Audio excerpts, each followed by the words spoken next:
Okay. So, bago mo na yan, atin mo nang ibigay. Merong gusto magbigay ng kanyang testimony dito sa ating Zoom. Ating i-welcome si kapatid na Isaac Baliton. Isaac Baliton, good evening sa iyo. Hello po, brother. Hello, Yeah, brother hello Johnny bro. bro. Yes, hello. Pwede ka Narinig niyo po mabukas ng ako? camera, bro? Narinig niyo po ako?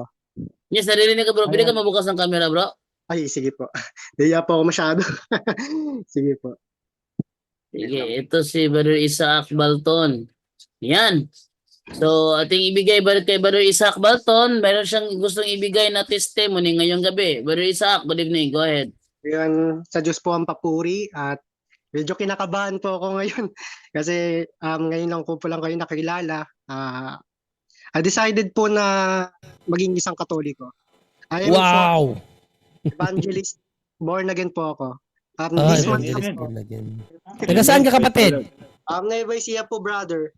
Nueva Ecija. Kailan mo na ano itong punto por punto? Kailan mo na sumpungan? During evangelist po ako, matagal na po ako nakasubaybay sa punto por punto. Okay. So, ano yung ano ng pagka-evangelist mo? Talagang ano ka, mainit ka talaga sa, di ba? Yes. Kasi Bro, nag-evangelize lang yan naman nga kayo, yung di ba? testimony niya. Ay, Pakinggan testimony ba natin. to? Oo, Sige, magte-testimony sorry. nga, wag mo lang tanungin. Ay, akala ko magtatanong siya. Sige, kapatid, patuloy sa testimony mo. Ang nakakalungkot po, brother, nung evangelist po ako, marami pong mga Katoliko na madaling maakay. Babasahan mo lang ng John 3:16, babasahan mo lang Payag 21:8. Oo na agad, gusto na nila magpabautismo. Binasaan ng talata, lumipat na. Yan yung mga Katolikong walang alam, bro. Ayun nga. Nominal Catholic tawag doon. Ayun, since birth po akong The Church of Jesus Christ of Latter-day Saints, binyagan po akong Ay, Mormons. Opo. Hindi po ako binyagang Katoliko at wala po ako alam sa aral ng Katoliko. Ang turo po sa amin sa mga church po namin, ay ang Catholic Church daw po ay isang pagano. Siyempre po, maniniwala po ako kasi may mga re-report. Ayun po, tapos po nun, hanggang ma-adapt ko yung ganong akusa na sa mga Catholic belief na kailangan kunin yung mga Katoliko kasi ang paniniwala namin, may impyerno lahat ng mga Catholics. Ayun po. Hanggang sa umalis na po ako sa Mormons kasi may nakita po akong false doctrine. Hindi ko na lang po sasabihin, baka pumabash po ako.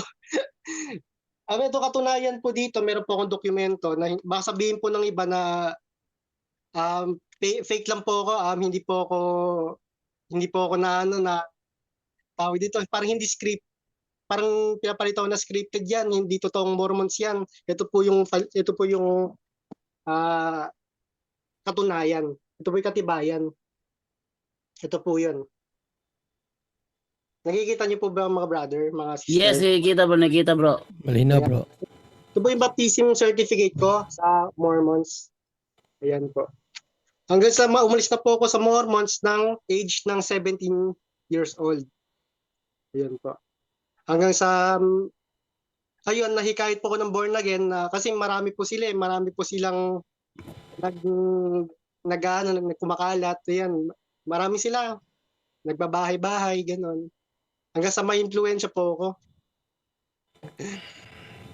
Babasahan lang po ako ng John 3:16, for God so loved the world that He gave only begotten Son. Ayun, tapos mapapa-amen ka na lang kasi feel mo talagang pagkatao ka. Ayun. Tapos, yun po, pangarap ko talaga maging missionary. Nung simulang bata pa ako, future ko na po talaga maging misyonero.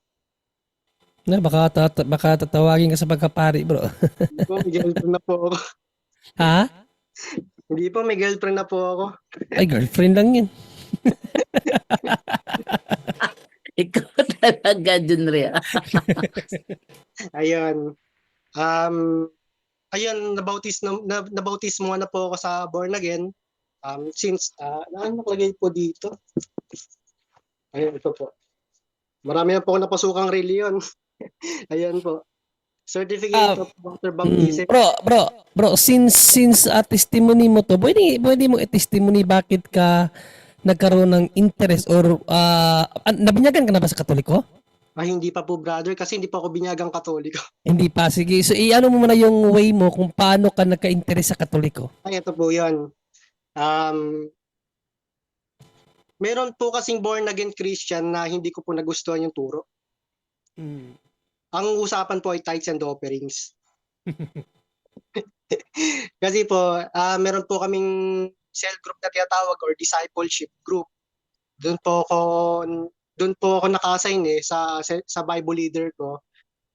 Meron po kasi lang katunayan na ang tithes po ay obligatory. Wag po kayo maniwala na hindi po obligatory ang tithes sa kanila. Una-una po, pagbaguhan po kayong born again, aasikasuhin ka nila, papakitaan ka nila na hospitality sila sa'yo. Siyempre, mako-convince ka na, wow, welcome na welcome ako dito sa church na ito.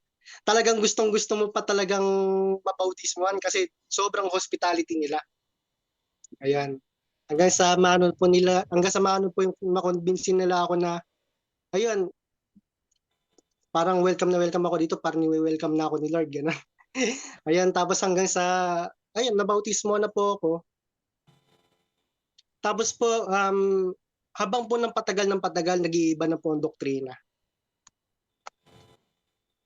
Tungkol po sa tithes and offerings. Tapos po nun, ayun, nagsisell group na po kami, nagba-Bible study na po kami. Meron po sinabi po ng Bible leader ko na ang kapag once hindi ka nagbigay ng tithes ay mortal sin sa Panginoon. Pagnanakaw sa Panginoon. Babasahin mo lang Malakay 3:10 or 3:10. hindi ko Malakay 3:8 po yun. 310. 3:10, Malakay 3:10 na sinabi doon, huwag mo susubukin ng Diyos kapag hindi ka nagbigay. Ibig sabihin nun, walang kapatawaran yung nagawa mong kasalanan kasi ninakawan mo ang Diyos. Doon po ako doon po ako na doubt bilang as a born again Christian, doon po ako nag-doubt na, ang kinikilala kong Diyos ay merciful. Hindi po, wala po kinikilalang Diyos na mahilig sa pera. Correct. Tapos nag-doubt po ako na hindi po ang totoong Diyos to. Nabigla po ako sa sinabi ng Bible leader. Ano ba sinabi, bro? Na daw po, ayun nga po, mortal sin daw po yung kasalanan. Ay mortal sin daw po yung pag hindi nagbibigay ng ikapo. So, naniniwala pala sila sa mortal sin. So, Naniniwala pala sila sa mortal sin kasi maraming pastor na hindi naniniwala sa mortal sin kasi wala daw venial sin, walang mortal sin. may katibayan po ako dito na kapag once na nag-surrender ka kay Lord, kailangan may tithes meron kang tithes. May may step by step po yun. Kung gusto mo mag-surrender kay Lord, kailangan magbigay ka ng tithes, obligatory mo every Sunday. Ay doon po ako nagpasya na magmuni-muni. Hindi po yung nagmumuni pala. After po noon, meron po kaming evangelization. At nag-graduate na rin po ako ng self leader development training. Ito po yung certificate din po. Na ako po ay evangelist Ayan po. Evangelist ng born again talaga, no? Yes po talaga. Marami na po ako na-follow up ng mga Katoliko. Yung mga kabataan po, marami po akong nahikayat. Maramihan po talaga Katoliko, wala pong INC, wala pong ang dating daan. Puro Katoliko po lahat ang nakuha po namin sa mga bahay-bahay, sa mga communities. Ayun, nasa nagmumuni-muni na ako na parang hindi na tama na yung sinasampalatayang ko ang Diyos ay nakatingin kung ano yung binibigay mo, kung magkano yung pera na iaabot mo. Pera lang. Totoo po yun. Kasi meron po ako ditong reference eh. Nagulat po ako na kailangan pag nag-surrender ko kay Lord kasama ang tithes. Doon po ako nagulat. Kasi pag once hindi kayo nagbigay ng tithes, hindi ka papatawarin ng Diyos, magagalit sa iyo ang Diyos. Nako. Doon po ako na ganun, doon po ako nawala ng gana magsimba, wala na pong gana po talaga, brother. Mm. Ilang taon ka pala doon sa pagiging ano mo, evangelist mo, born again? Kung ano po natin, 5 years po. Mababa rin, no? And then, paano mo naman naisipan na siyempre hindi ka pa Katoliko, paano nangyari na nagkaroon kang interest sa Katoliko at kailan to nangyari? Kailan po nag-interest? Ayan, meron pong pangalawang session na naman. Inimbita na naman ako ng Bible study. Kasi alam nila na hindi na ako nagsisimba. Hindi na po ako nagsisimba. Talagang, ang tingin po sa akin, backslider eh.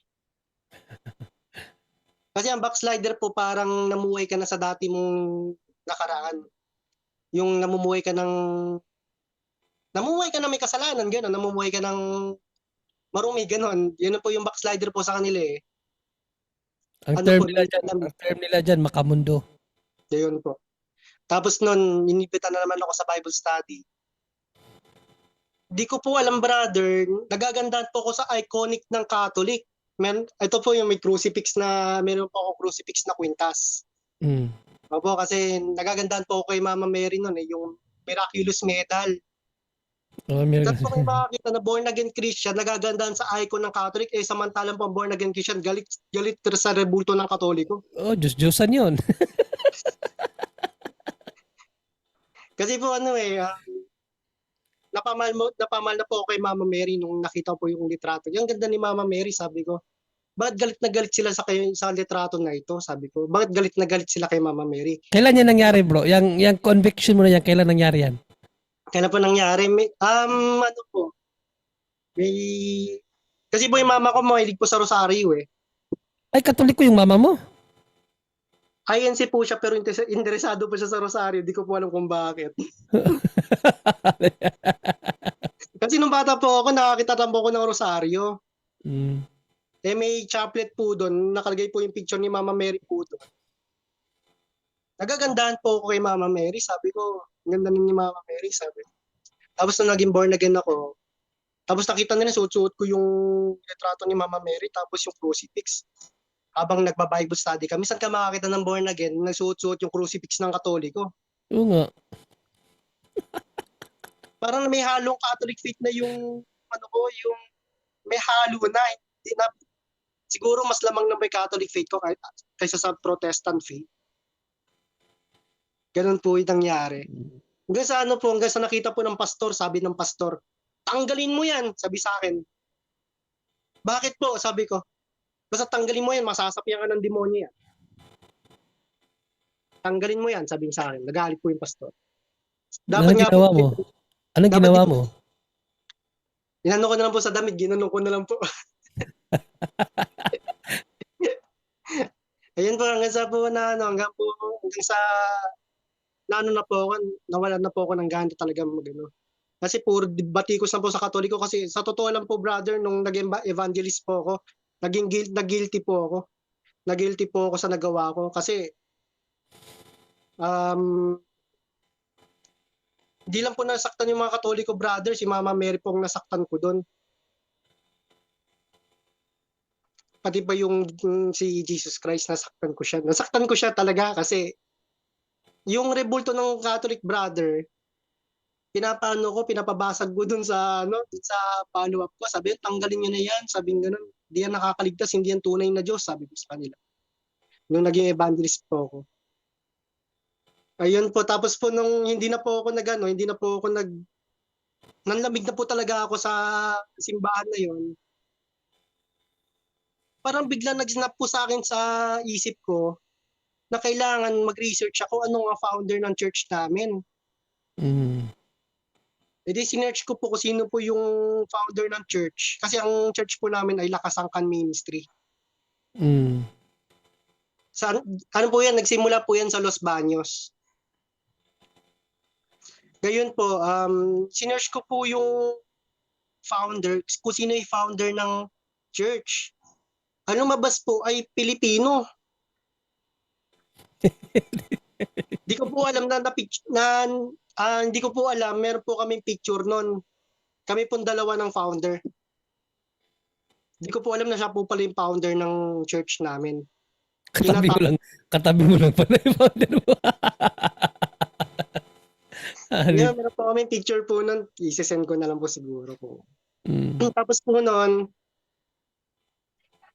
hanggang sa matrace ko yung history ng Catholic Church kasi ang paniniwala ko kasi yung Catholic kasi ay galing sa pagano, galing kay kay Constantine. Kasi ang paniniwala namin sa Catholic Church, nagsimula yan kay Constantine.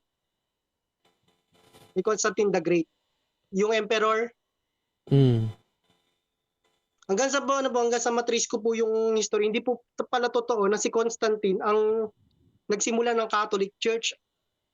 Nagulat na lang po ako na bakit nandun ang libingan ni San Pedro doon sa Vatican.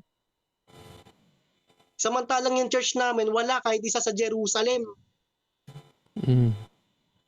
Doon po ako nagulat na ibig sabihin, Catholic Church pala ang totoong church kasi biro mo brother, yung Catholic Church palang nangangalaga sa mga patay ng mga apostol. Amen. Yun. Tama. Kasi po kung tutuusin po natin, kung sino po yung founder ng church, doon po ililibing sa mismong kapilya nila. Correct. Yung Yan, correct yan. tinawag. Correct, Tama. correct. Oo. Napaisip ako, bakit Catholic Church ang Di ba, tandaan mo kapatid, yung mga Hudiyo nung pinalaya sila ng Diyos sa Ehipto, kaninong bangkay ang daladala nila?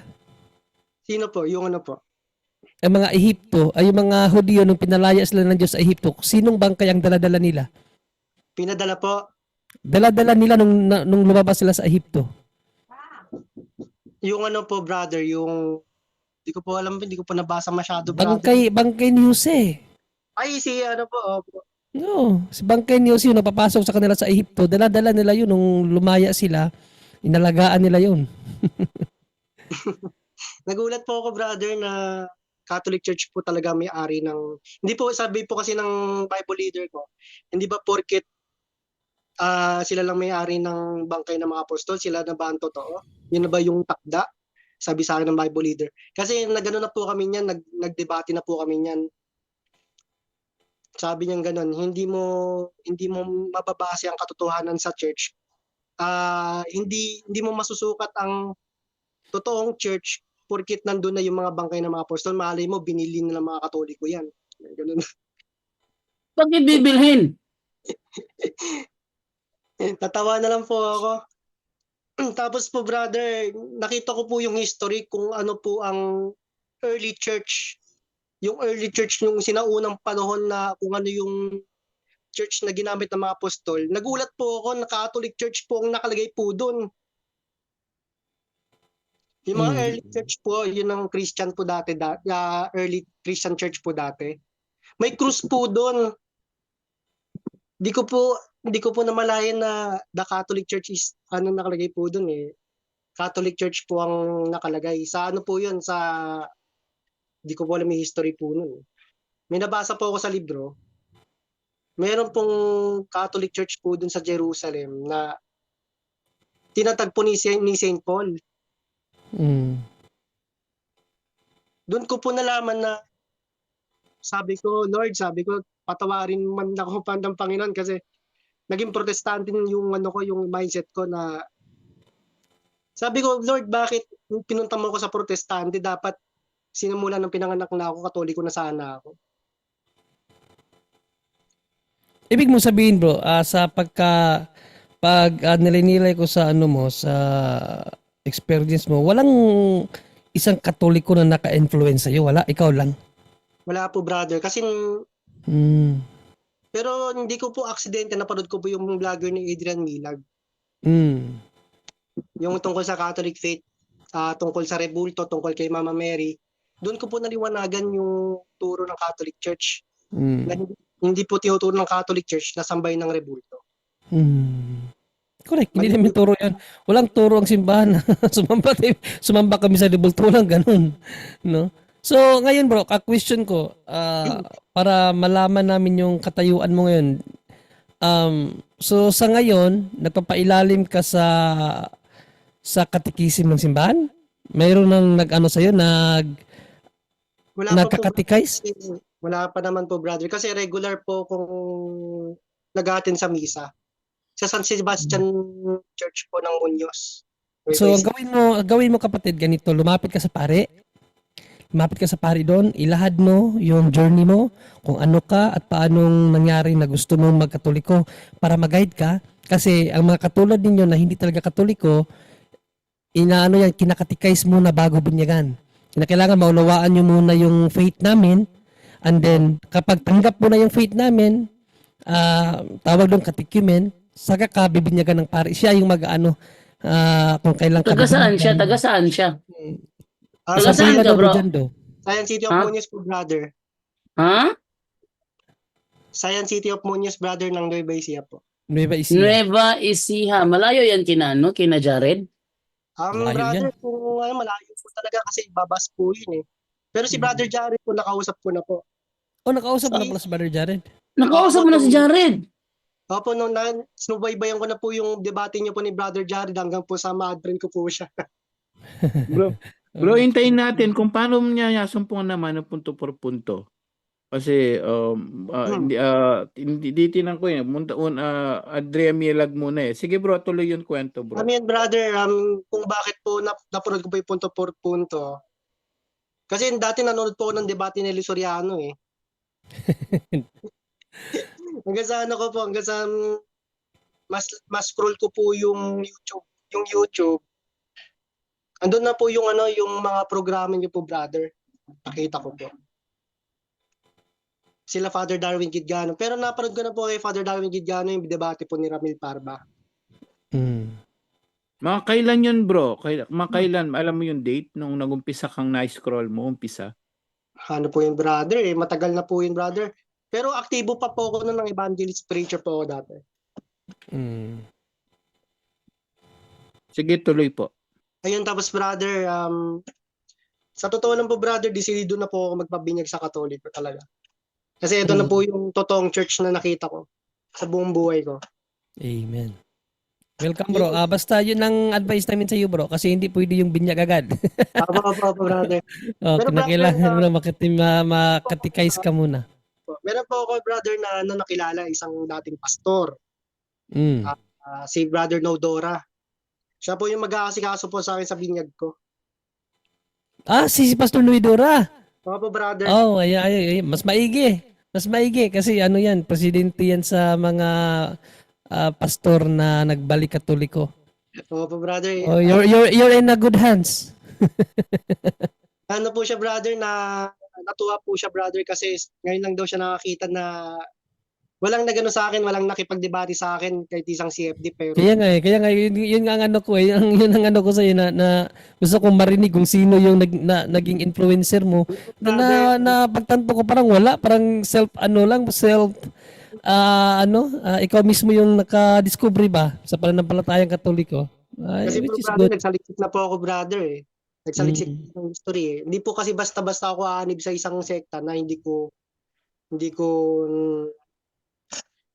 na nasaliksikan kung ano yung turo. Pero brother, doon nung naging born again ako brother, paiba ng doktrina pagdating sa tithes. Kasi sabi sa akin, nung una, kahit anong ibigay mo, tanggap ng Diyos yan. Pero nung patagal na ng patagal, nire-rebuke na ako. Ayun po brother. Kaso po, ganun po talaga. Tanggap ng Diyos, sabi niya, no? Pero binasa niya, ba't siya naningil? Tsaka po brother, yung Hindi, ang tanong doon, sino ba kausap doon sa Malakay 8:3-8? Hindi naman siya, Israelita yun. Anong connection niya doon? Ba't sa kanya niya ibibigay? Binasa niya lang yun eh. Lahat nga ng pastor, ganun eh. Binasa, naningil na ng 10%. Sino nagsabing ikaw may karapatang maningil dyan? Nabasa mo lang, tama? Papa brother, ano po yan? Ikaw naman bigay ka ng bigay noon. Bigay ka ng bigay. Opo, brother. Samantalang binasa niya lang yan, tignan mo yung konteksto. Sino ba kausap? Hindi. Israelita yun, mga paring Israelita. Opo, brother. Israelita ba siya? Ang layo bro. Ngayon nga, yun nga inaano ko sa mga dating daan yung napupunta sa Facebook ko eh. Sabi ko sa kanila, saan mo mababasa sa bigyan nyo kang abuloy sa Iglesia ng Diyos kay El Soriano tsaka kay Daniel? Binasa lang niya sa inyo yan, nangolekta na. Bigay naman kayo ng bigay. Saan mo mababasa siya ang mangongolekta? Ang layo. Tapos binigay ko ng talata, 25, 20, 28 ng gawa. Mga obispo yan. Mga Opo, obispo brother. yung Pare mga po yun. Hindi po obispo pastor. pare. From Old to New Hindi po yung Testament pastor. mga pare. Tapos hindi sabi ko doon sa ano ko, hindi na sila nag-ano eh. Sabi ko doon sa comment ko, walang ko negosyante si ano, hindi ba obispo si Daniel. Sabi ko, Hindi, tsaka po, negosyante brother, siya. kasi po, Bakit brother, siya biglang bakit bigla siyang naniningil ng abuloy? Ibigay naman kayo ng bigay. Wala siyang koneksyon, wala silang authority na maningil ng abuloy sa iglesia ng Diyos. Sa Biblia, lahat 'yan wala. Bakit kayo Opo, bigay brother. ng bigay? Sabi kong gano'n, hindi sila nakasagot. Hindi, tsaka po, brother, ngayon ko lang po nalaman ang Security Exchange Commission ay mga nakarehistro po din mga negosyante. Ano ba ang dahilan ng SEC? No, to get business license. Business nga eh. Ay, naku, buti na lang, salamat sa Diyos. At ang ano lang po dito nung makaano ka nakapakinig ka ba sa ano sa punto por punto o yung kay Father Darwin lang po? Yung kay Father Darwin po, tapos ano po yung halo po yun, punto por punto, tapos kay Brother Adrian Milag po. Tapos po may napuro ko ng debate na si Brad Melchor Manarili po yung ano po, napanood ko po yun eh. Sa tights na naman yun. At nabanggit mo po la brother paano lang no yung nagsisimba ka. Tights talaga yung Tights. pinag-iinitan mo, bro. No? Kasi po, brother, Doon galit po doon ako sa siya na ganun. ano tinawag ni Lord sa tights. Mm-mm. Doon po ako na ano, biro mo, brother, 5K ang kinikita ko isang buwan, sa totoo lang po, brother, kasi naging working student po ako. Mm. Hindi na po ako So, pamilyado. obligado ka magbigay 500 nun. Ako 500. Hindi kulang po. Mm. Well, hindi ka nagbibigay sa iglesia doon, nagbibigay ka kay pastor, wala kang idea, no? Tiba-tiba Na si kay pastor nun. na. Oh, tiba-tiba sila, nasa ano na 'yan, personal account na niya. Brother, Na yung pari po ba natin ay may budol. Budol. bangko po ba yung pari po natin, brother? May tanong lang po. Okay, okay, ganito 'yan, no? Tandaan po natin, dalawa kasing klase ng ano, may diocesan priest at religious priest. Yung mga religious priest natin, yung mga tinatawag na religious priest, wala po silang mga account yan, wala silang ari-arian. That's about poverty. May mga diocesan priest naman, katulad ng mga pari natin dyan sa ano, pwede silang mag-account. But yung mga abulate offering, sa church talaga yon, hindi sa kanila personal. So sa kanila, binibigay lang yung mga panggasos, mga stipend lang nila. So yung mga sinasabi nila nagpapayaman yung mga pare, doon lang bagsak na. Kasi yung love offering na yon, hindi pwedeng dumiretso kay father yon para sa kaalaman. Not like yung pastor, diretso kay pastor yon. Wala naman sa church eh. Ang tanong, kanino siya nagbibigay ng 10%? Si pastor. O sige nga, wala. Solo niya. Pati yung mga love offering na binibigay nyo, solo niya lahat. O edi mayaman na sila, di ba? So, yun ang pagkakaiba nun kapatid, no? May mga religious priest naman na vow of poverty, mga Franciscan orders, mga ano, yan talagang bawal sila magkaroon ng ari-arian. Si Pope Francis is a Jew, Jesuita. Pag sinabing Jesuita, mayroon silang vow of poverty. Kahit tsinelas ni Pope Francis, hindi niya pag-aari yon. Kahit sandals lang, walang pag-aari. Kung batikusin sila, sinasabi nila nagpapayaman ng Katoliko, kahit sa investigasyon nyo ngayon kung ano may ari-arian si Pope Francis, wala, kahit sandalyas niya, no? Para sa kaalaman natin. Yung po kapatid. At sabi mo nagsisimba ka, we suggest na wag ka muna mag-receive ng banal na communion. Ay, brother, Baka meron po ako nagawang kasalanan, brother. Yes. Pwede, although ano ka pa naman, no fault on your own pa yan, no? Hindi mo pa ano, avoid that. Biblically, 1 Corinthians chapter 11, 27, 29, pag hindi ka karapat-dapat, nagkakasala ka. So, wag ka muna mag-receive, although no fault on your own, Catechism 847, okay pa yan.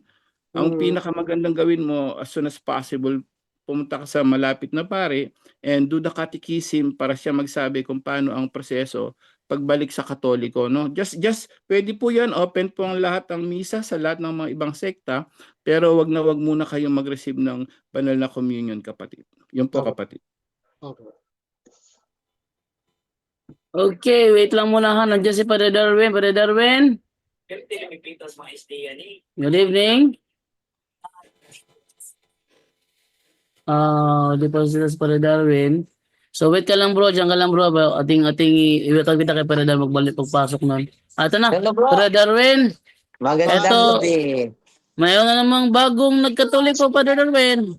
Wow, magandang balita yan. Galing po ako ng born again na this month lang po akong balak na po magkatoliko. Anong pangalan? Isaac Isaac, Baliton. Oh, Yung malapit biblical na ah. patay ni Abraham. Laki mo ng cross ah. No? Laki na yung cross mo. Bro, Yung mother niya, Pad, yung mother niya ay insi daw pero mahilig magrosaryo. Ang insi, mahilig. Wow. No? Ano po yun, brother? Ano po nun, malita po ako. Meron pong rosaryo po yung mama ko sa bag niya. Nakita ko, yung picture ni Mama Mary po doon, lalagyan. So, ilang taon ka naging born again, bro? Ilang taon ka sa born again? Father, since birth po ako Mormons. Mormons. Ako, nag-seminaryo na po ako doon, brother, sa Mormons ng 3 years. 3 years po, 3 years po, brother. 17 years old po ako nun. And then, after sa Mormons, hanggang sa ano po, hanggang sa po nakita ko po yung false doctrine ng Mormons. Hindi ko na po sasabihin yung medyo weirdo na po kasi yung doktrina ng Mormons po, brother eh. Hanggang sa ano na po, hanggang sa na-influensyan po ako ng mga born again na sumali sa kanila. Kasi maganda po yung payag po nila eh. Kaligtasan po talagang usapan eh. Hanggang sa po patagal ng patagal, hindi ko na po talaga nagustuhan yung kanilang turo tungkol sa tithes and offerings. Ayun po, brother. Kasi, so kailan ka lang nagplanong lumipat sa simbahan? ano lang po, katapusan po ng February, brother. Nabautismohan ka na? Di pa po, brother. Ay, father.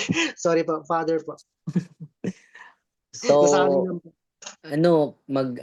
malapit ka sa parish priest sa parokya na pinakamalapit sa lugar ninyo, kung saan ka na membro na parokya.